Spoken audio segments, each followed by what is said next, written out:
Okay, it's 4 o'clock in the morning and I can't sleep.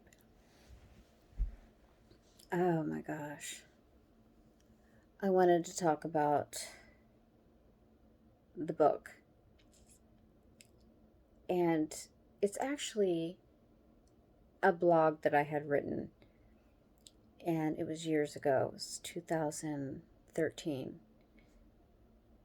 And it kind of goes into what was going on at that time period after caring for my father for all those years and how he was kidnapped. And to me, it was a full blown kidnapping because my sister and my niece were hiding in town behind my back, making it seem like they were still in Texas. And they pulled a full blown heist. They carried him into a bank. He couldn't even walk. They had to get on both sides, carry him, clean out the bank account, um, transfer all of his money. They had planned all of this. It was crazy. And so I wrote about it. I wrote about what happened. I wrote about how I survived because when you're a caregiver, I didn't know that you could get paid for it. I didn't know that you could get paid for taking care of your own parent. It's weird. I didn't know that till after the fact. Um, all the bills I was the one in charge of making sure everything was taken care of, meaning my father, that the roof was over his head, he had food in his stomach. I cooked for him every single freaking day, and I did not mind it. He was the healthiest he'd ever been, and the doctor said so. She said, "Go, wow, you're doing such a good job." I didn't allow him to eat crap.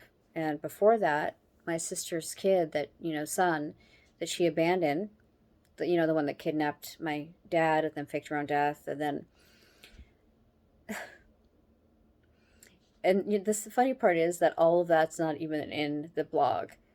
There's so much. It's like, what? So I wrote this book, didn't write it. I wrote a blog and then I turned it into book format and I just kind of forgot about it. Actually, I didn't turn it to book format. Excuse me. I apologize. I I just had the blog and I had turned it into book format before, but I didn't really touch it. I was like, you know what? So much was going on. The Trump years, I know it's lame, but it took a lot out of me because during that time period, a lot of things were going on in my personal life as well. And so I was just freaking exhausted. And so I took like 5 years off, which is ridiculous. Not 5 years per se, total 5 years, but I feel like, yeah, it was pretty much, 5 years of my life. I just kind of was focusing on the wrong things. And so I put that project away. But a friend of mine, um, that had kind of watched shows in the past where I talked about it because I got called the fuck out. They were there was a group of people that was trying to find out information on me and they wanted to make me look bad, and this is all in the past. I could care less. It's so stupid and silly, and so many women now, men and women, have come out and shown their nudes and all of that, but we were going through a really weird place. We were in a weird place. And so I was the one being called out. And somebody found my blog and they were like, "Oh, you're such a horror," and all this stuff because I had become a webcam girl to kind of survive. Sorry, I just, ugh. Um, yeah, just to survive, I had become a webcam girl. And I still don't see anything wrong with that. I had very, I had a very strict set of rules. What I wouldn't do, what I would never do, whatever. And so after I basically sold everything I owned, everything, I sold everything I owned. I had to sell my grandma's ring that I inherited. The diamond, it was beautiful. It was a yellow canary. It was like over 2 carats. It was so pretty. And my grandfather, I got it from my grandmother in Paris, and he couldn't afford to get her anything before, you know. He became a dentist, and then he had his own labs um, all over Philadelphia. He had like these dental labs. But before that, he didn't have any money. And by the time he died, he was like a millionaire. But he bought her this beautiful ring because when they first got married, he didn't have the money for that. And so selling that, that was really difficult, you know, because I didn't have a choice. And I knew my grandmother, even though I had never met her. I never met my grandmother. She died before I was born. And so I knew, though, that she would have wanted me to sell it if it was me saving my house and surviving, you know, and not living in my car. My sister put me in a situation where I had no choice but to sell everything. And I really did have like a few pairs of pants, a jacket, you know, a sweatshirt, a pair of Uggs, some tennis shoes, and tank tops, and some t-shirts, and that was it, you know. And I had like uh, a watch that was my grandmother's that I couldn't sell it if I tried, even though it was, you know, it's a nice watch. It's a pocket watch, and it's old school, and it has her initials on it, my namesake actually, and Laura. And so I just knew that I wasn't going to be able to sell it anyways, and I knew that my dad really wanted me to have it. He gave me things that he really wanted me to have, and that was the main thing besides the ring. And that's a whole other story about the ring. But yeah. So um, after that, you know, I saw an ad for webcam girls, but I went independent because I didn't want to have to pay someone else for my time. Like, you know what I mean? Like, they weren't going to pay me enough to make it worth my while. But also the fact I didn't have a valid ID at the time. So I write a whole blog about this. And I talk in detail about being a webcam girl, what I do every day, who I talk to, the conversations I would copy and paste. And then I would have, just like I had Troll of the Week, I would call a different guy out every day. If they said something rude to me, or didn't pay me, or did a chargeback, like prick of the week, I think I called it, or something like that, or prick of the day. And then I would highlight them on my blog.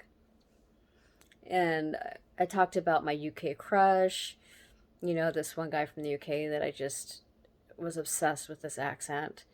And him in general, we really got on well. And he helped me through some really, really difficult times. And he broke up with me on Skype. So it started off as like a show, whatever you call it. And it was, like I said, I didn't do anything gross, raunchy, hardcore, nothing. It was all just the basics, the bare minimum, I would say.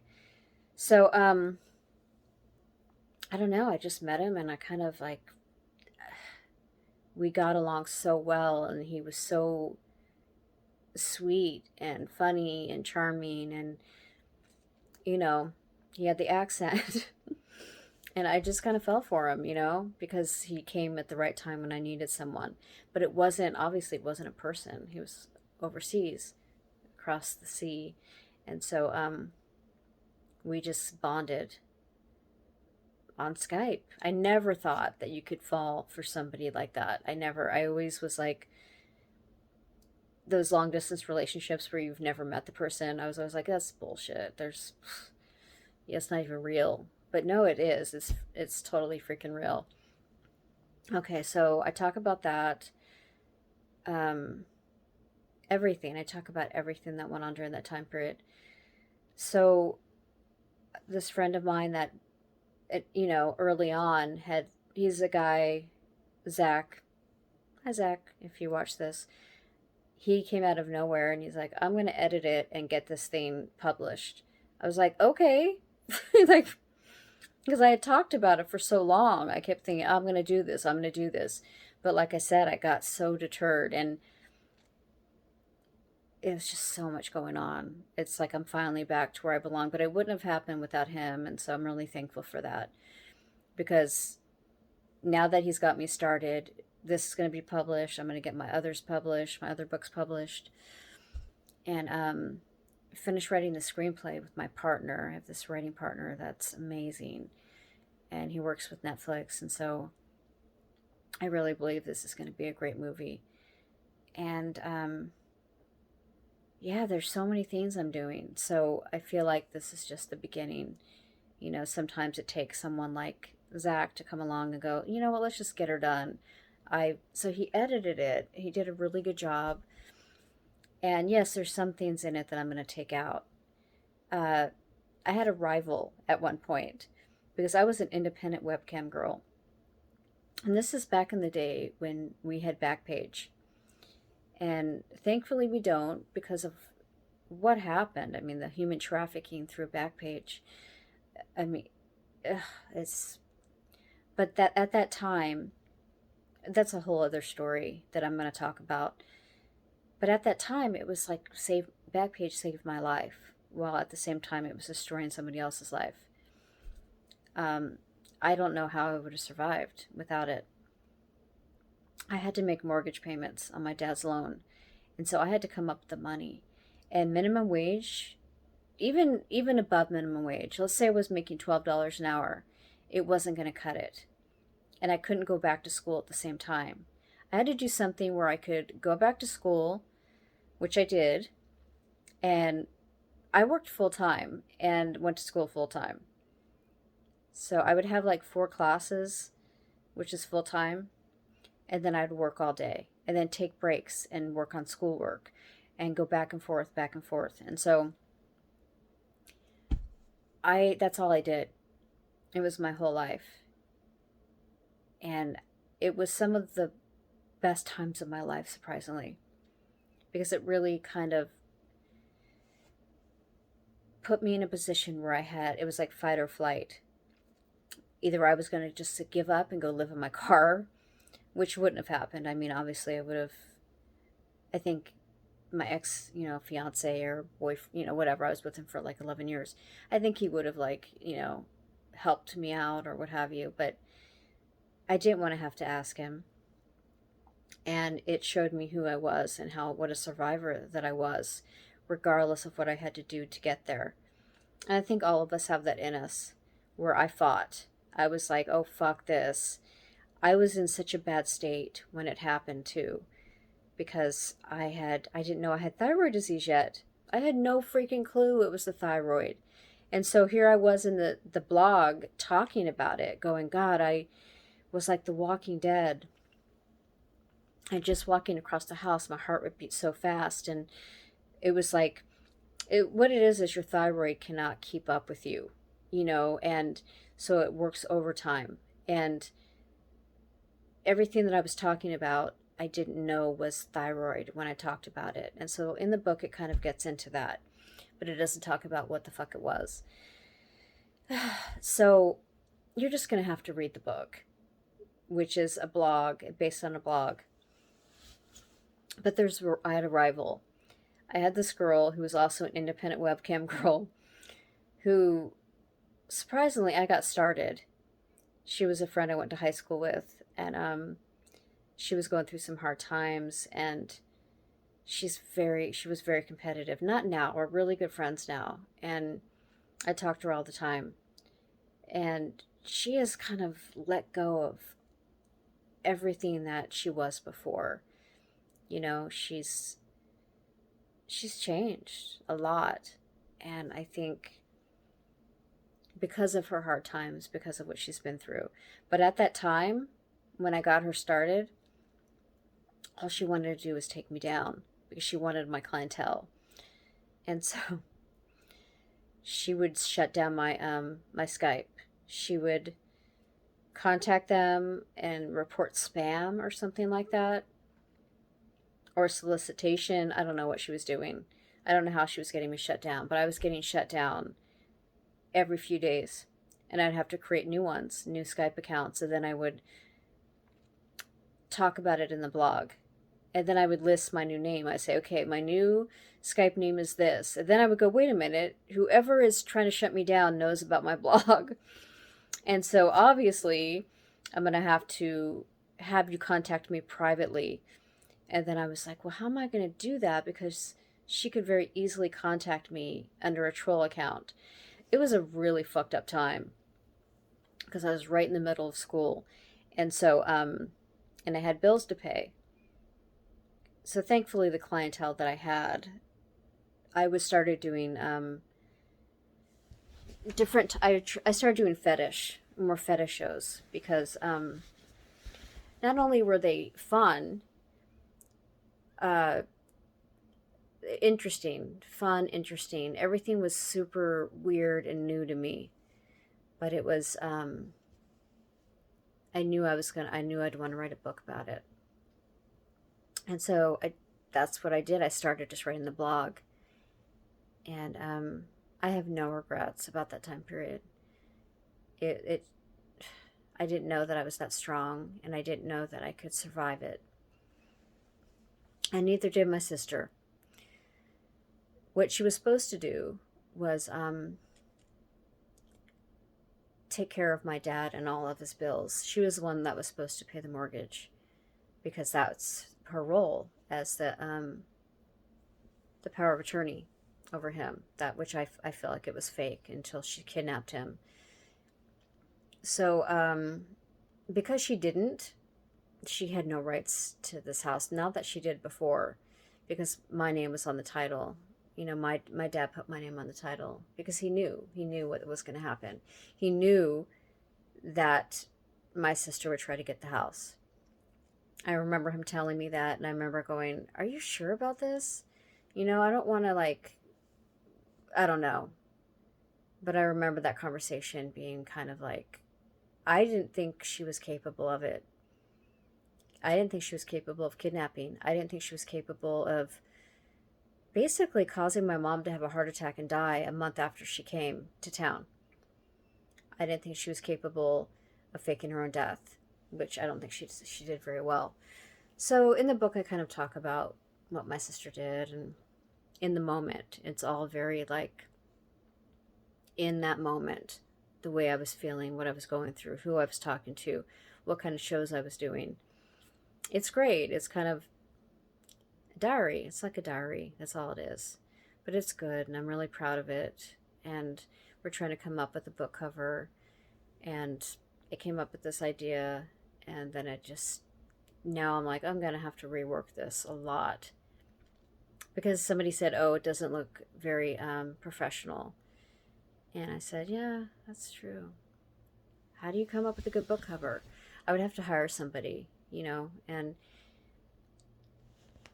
I don't know. We'll figure it out. But when it does come out, I'll let you know, everyone know. And then, But anyways, now I'm getting really tired. It's like 4:30 in the morning.